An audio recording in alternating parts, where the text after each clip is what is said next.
Assalamualaikum warahmatullahi wabarakatuh. Alhamdulillahirabbil alamin. Alhamdulilladzi qad wafaqa lil ilmi khaira khalqihi wa lituqa hatta nahat qulubu li nakhwihi famin adin samihi lam takhwihi amma ba'du.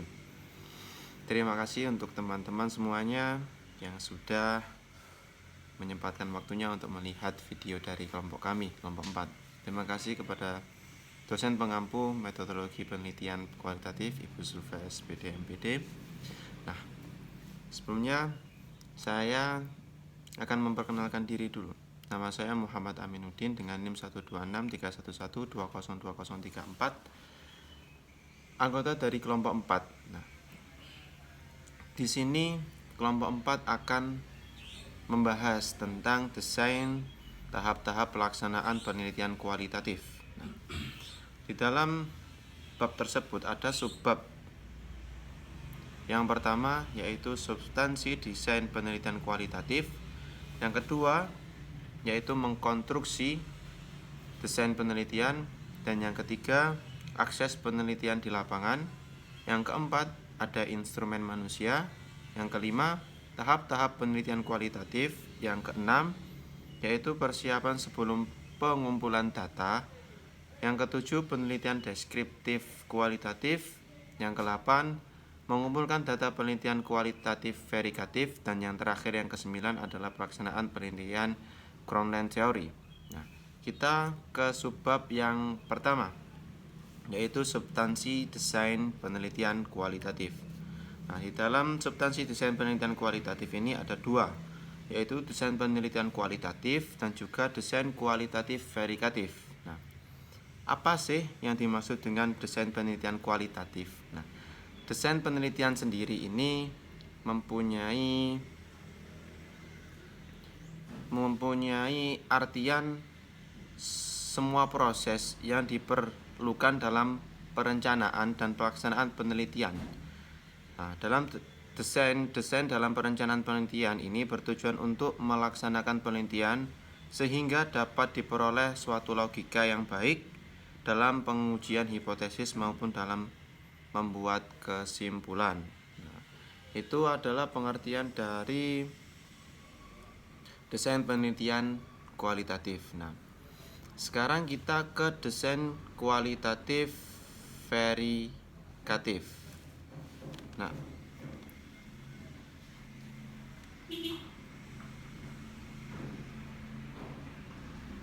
dalam desain kualitatif verikatif ini, format desain kualitatif verikatif ini merupakan sebuah upaya pendekatan induktif terhadap seluruh proses penelitian yang akan dilakukan.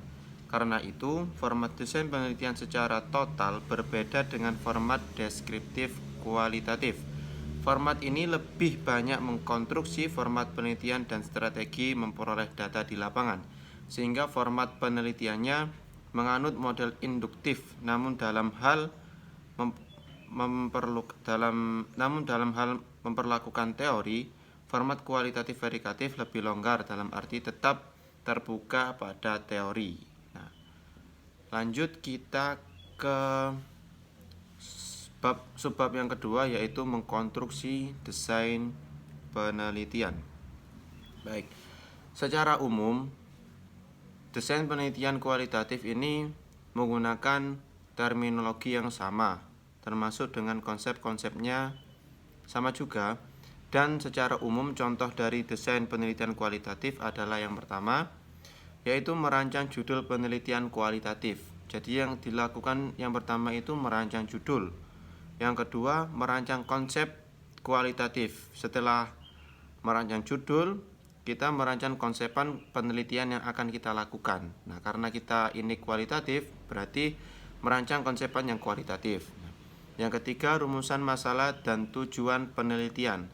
Setelah itu kita merumuskan masalah apa yang akan kita teliti dan juga tujuan dari penelitian kita yang akan kita lakukan ini. Yang selanjutnya yaitu indikasi fenomena. Yang keempat, yang selanjutnya yaitu objek dan informan penelitian. Nah, objeknya kita tentukan, informannya siapa kita tentukan, itu seperti itu. Lanjut, Setelah itu ada cara memperoleh informan penelitian.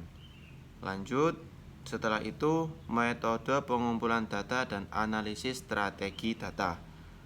Lanjut, teknik, ada juga teknik analisis data kualitatif. Lanjut, ada fleksibilitas desain penelitian sosial. Dan yang terakhir yaitu masalah teori dalam penelitian kualitatif.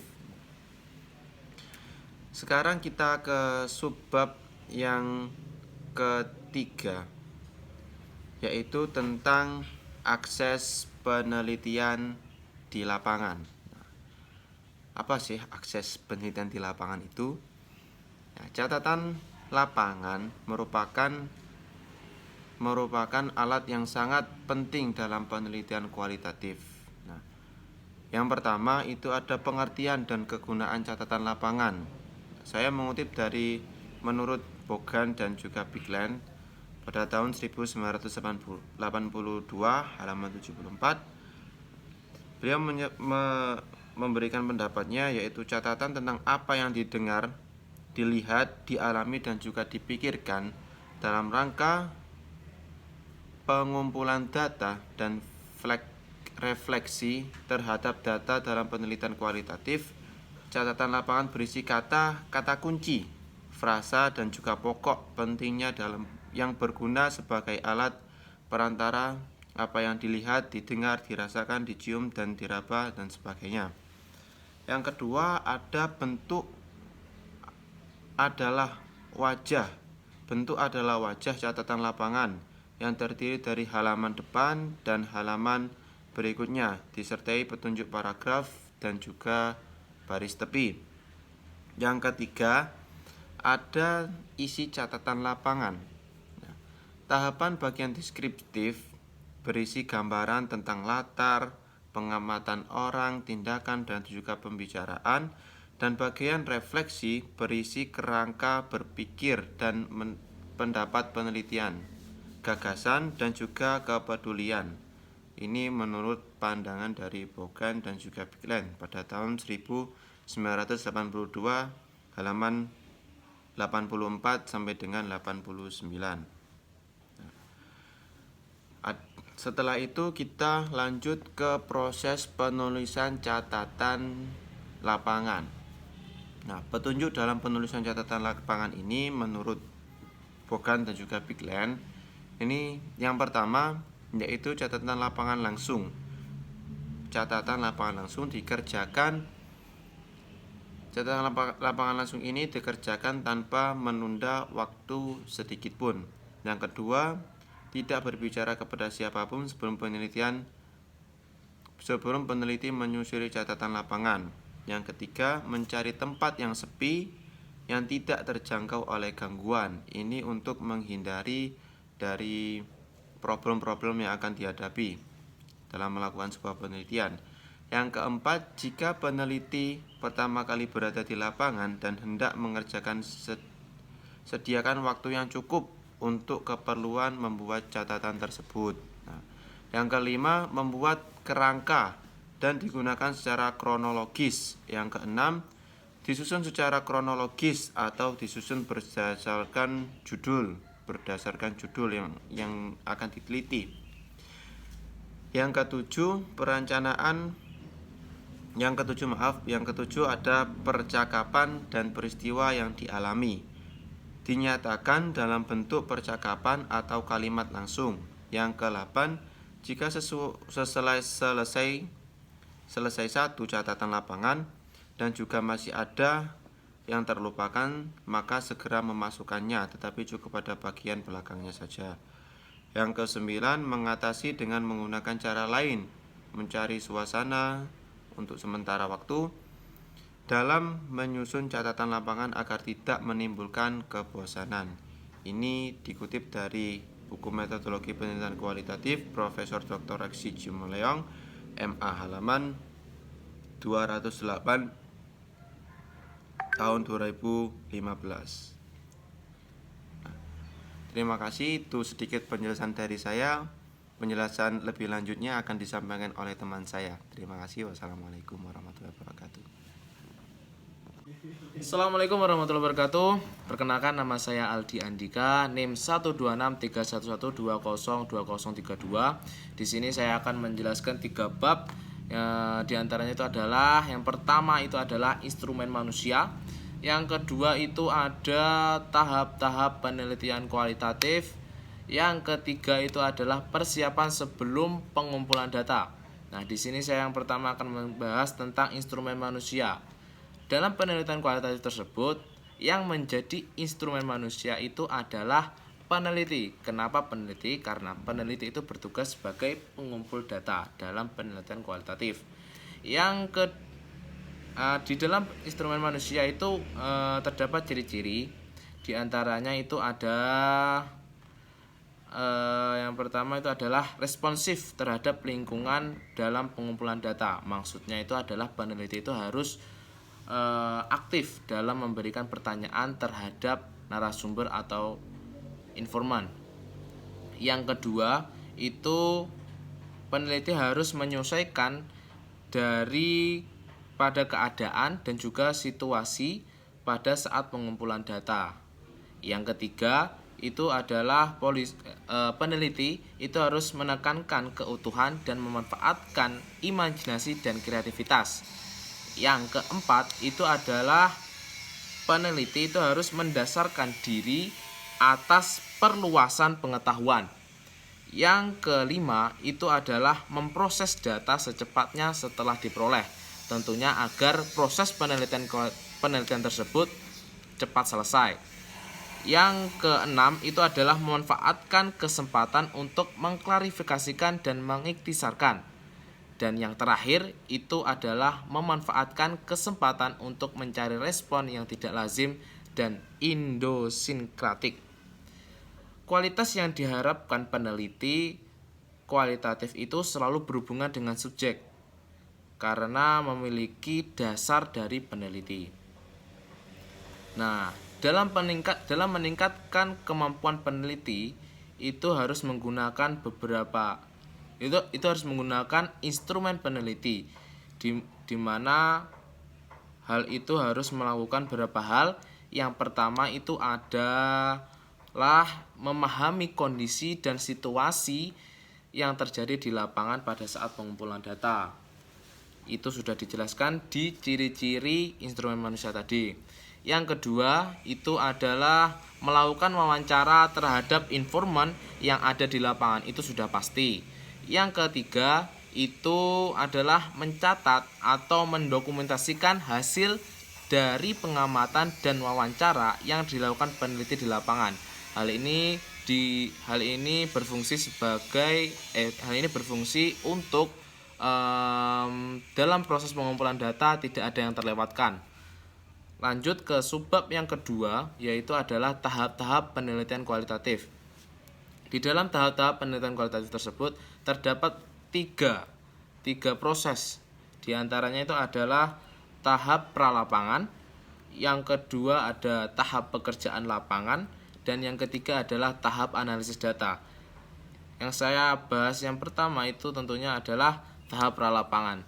Di dalam tahap pralapangan tersebut terdapat beberapa hal yang harus dilakukan, yaitu yang pertama itu adalah menyusun rancangan penelitian. Tentunya dalam melakukan penelitian tersebut kita harus merancang contohnya bagaimana atau apa yang harus kita bahas dalam penelitian kita nanti. Yang kedua itu adalah memilih lapangan penelitian. Tentunya ini sangat perlu karena dalam proses pengumpulan data lapangan penelitian itu sangatlah penting. Yang ketiga itu adalah mengurus perizinan. Nah, dalam memilih lapangan penelitian itu tentunya kan berbeda-beda ya proses dan prosedurnya. Mungkin ada yang membutuhkan perizinan untuk melakukan penelitian atau mungkin tidak. Contohnya apabila kita melakukan perizinan di tempat wisata itu pasti memerlukan izin terhadap pengelola wisata tersebut. Yang keempat itu adalah menjajaki dan menilai lapangan. Yang terakhir itu adalah persoalan etika penelitian. Tentunya pada saat pengumpulan data, pada saat peneliti itu melakukan pengumpulan data, kan itu kan juga berinteraksi langsung terhadap masyarakat tersebut, berinteraksi terhadap masyarakat di sekitar lingkungan tersebut. Tentunya ya kita kan sebagai mahasiswa tentunya kita harus memiliki etika dalam berinteraksi terhadap masyarakat. Lanjut ke tahap yang kedua, itu adalah tahap pekerjaan lapangan, di mana hal tersebut di mana dalam tahapan ini juga ada beberapa hal yang harus dilakukan. Yang pertama itu adalah memahami latar penelitian dan persiapan diri dari si peneliti. Yang kedua itu adalah memasuki lapangan. Setelah kita memilih lapangan tadi di tahap yang pertama, kita masuk atau lebih enak dibilang itu langsung terjun ke lapangan seperti itu. Yang ketiga itu adalah berperan serta sambil mengumpulkan data. Jadi saat kita masuk ke lapangan kita mengumpulkan data. Lanjut ke tahap yang ketiga itu adalah tahap analisis data. Dan di tahap analisis data tersebut juga ada beberapa hal yang harus kita lakukan dalam tahap-tahap penelitian kualitatif. Yang pertama itu adalah mencatat atau menarasikan catatan lapangan. Maksudnya itu adalah mencatat pengumpulan data, mencatat apa-apa yang perlu dicatat agar saya jelaskan tadi agar pada saat kita mengumpulkan data tidak ada yang terlewatkan. Lanjut yang kedua itu adalah mengumpulkan hasil dari analisis data. Setelah kita menganalisis, setelah kita mengamati, setelah kita melakukan pengamatan di lapangan penelitian, kita mengumpulkan hasil tersebut dan juga langsung dianalisis. Nah, yang terakhir itu adalah berpikir agar data tersebut memiliki sebuah makna. Nah, maksudnya itu adalah berpikir bagaimana penelitian kita tersebut memiliki makna atau arti atau memiliki kegunaan. Setelah kita masuk ke bab kedua, kita akan bahas tentang bab ketiga, yaitu persiapan sebelum pengumpulan data. Di dalam subbab ini kita akan membahas dua hal atau dua tahap yang dibagi menjadi dua, yaitu tahap persiapan, di mana tahap persiapan ini meliputi kegiatan-kegiatan sebagai berikut, yaitu yang pertama itu adalah perumusan dan identifikasi masalah. Ini yang paling penting karena dalam penelitian itu yang kita bahas itu adalah masalah apa yang akan kita bahas atau yang kita teliti. Yang kedua itu adalah observasi dan peninjauan langsung ke lokasi masalah atau terjun langsung ke lapangan penelitian lah, seperti itu. Contohnya apabila kita melakukan observasi atau melakukan penelitian di pantai sini, kita langsung terjun ke lapangan yaitu di pantai sini. Yang ketiga itu adalah penentuan kebutuhan data, sumber data, dan pengadaan administrasi perencanaan data yang dilanjutkan pengumpulan data. Yang terakhir yaitu perencanaan jadwal rencana desain perencanaan. Tahap yang kedua dalam proses persiapan sebelum pengumpulan data yaitu adalah pengumpulan data itu sendiri. Adapun hal-hal yang perlu diperhatikan dalam proses pengumpulan data itu adalah yang pertama kita harus mengetahui jenis-jenis data tersebut, jenis data yang penting atau jenis data yang tidak penting. Jadi pada saat pengumpulan data itu tidak lebih teratur lah seperti itu. Yang kedua itu adalah tempat diperolehnya data atau lapangan penelitian. Yang ketiga itu adalah jumlah data yang harus dikumpulkan agar diperoleh data yang cukup, seimbang, dan tepat atau akurat. Karena penelitian kualitatif itu membutuhkan keutuhan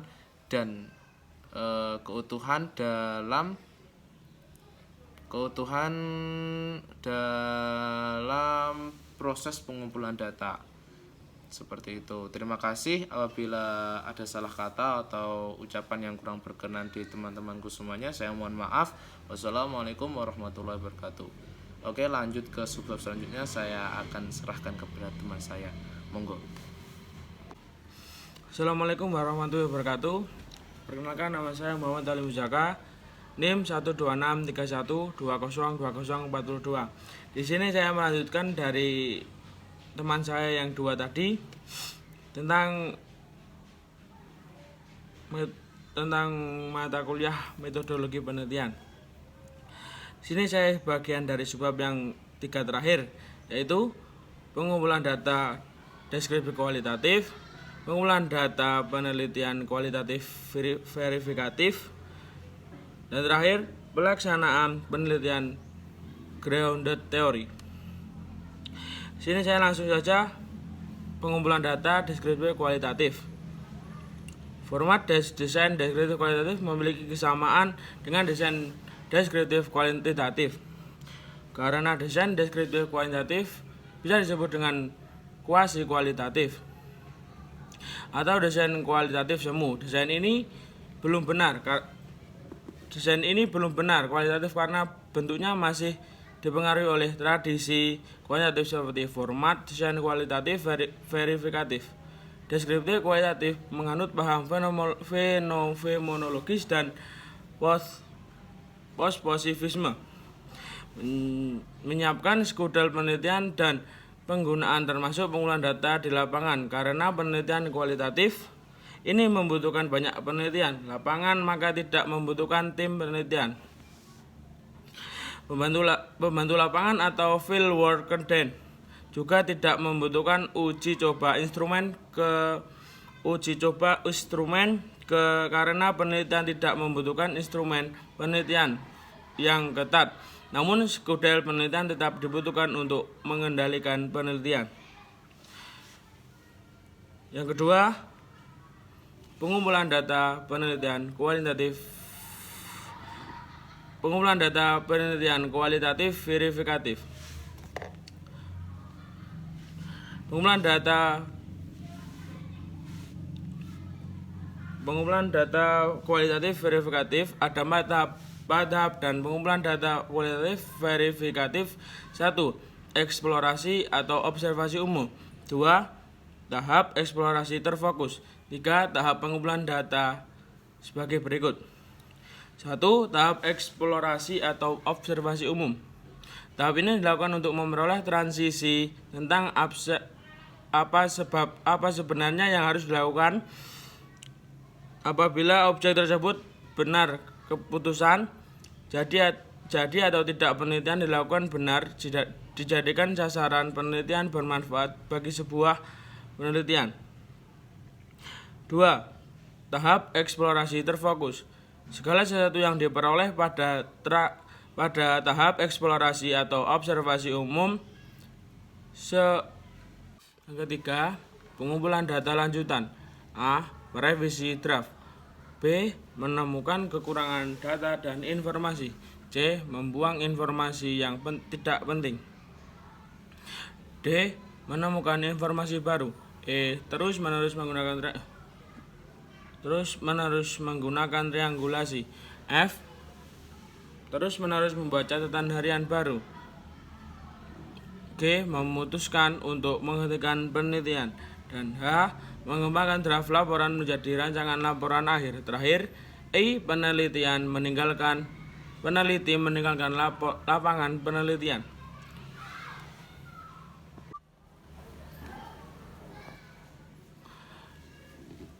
Selanjutnya, subbab yang kedua, pengumpulan data penelitian kualitatif verifikatif.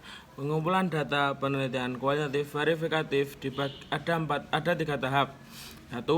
Tahap observasi atau tahap observasi umum atau tahap eksplorasi. 2. Tahap eksplorasi terfokus. 3. Tahap pengumpulan data. 1. Tahap eksplorasi atau observasi umum, yaitu tahap ini dilakukan untuk memperoleh transaksi tentang apa sebenarnya yang dilakukan apabila objek tersebut dijadikan objek penelitian bermanfaat bagi seluruh penelitian, jadi atau tidaknya penelitian dilakukan. 2. Tahap eksplorasi terfokus. Segala sesuatu yang diperoleh pada tahap eksplorasi mau observasi umum bermanfaat bagi pelaksanaan Pelaksanaan tahap ini harus mengesampingkan upaya penemuan lain di luar pola yang dipilih tersebut. Terakhir, tahap pengumpulan data. Tahap ini penelitian secara aktif. Pengumpulan data penelitian pada tahap ini pula peneliti selalu mempertimbangkan hal-hal seperti penciptaan rapor, pemilihan sampel, pengumpulan data dengan wawancara.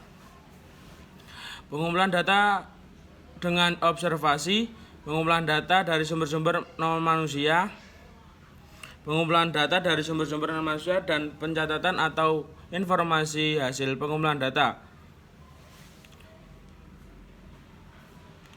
Untuk subbab yang terakhir,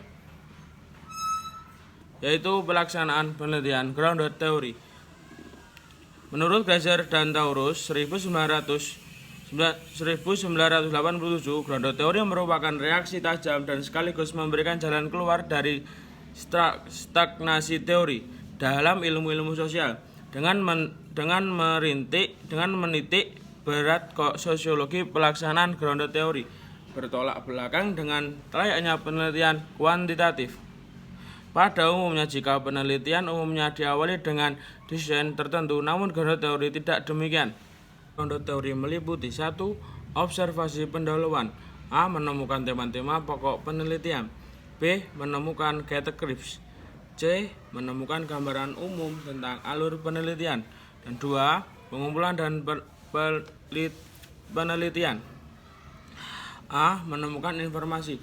2. Mewawancarai dan mengobservasi serta melakukan catatan harian.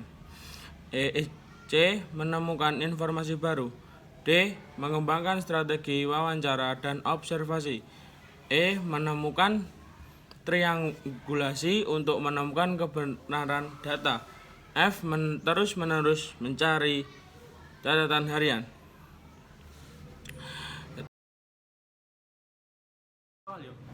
Terima kasih untuk semuanya yang telah berpartisipasi dalam mata kuliah pada kali ini. Kami dari kelompok 4 meminta maaf yang sebesar-besarnya atas kesalahan kata atau apapun yang kurang berkenan di hati panjenengan semua. Wabillahi taufiq wal hidayah. Wassalamualaikum warahmatullahi wabarakatuh.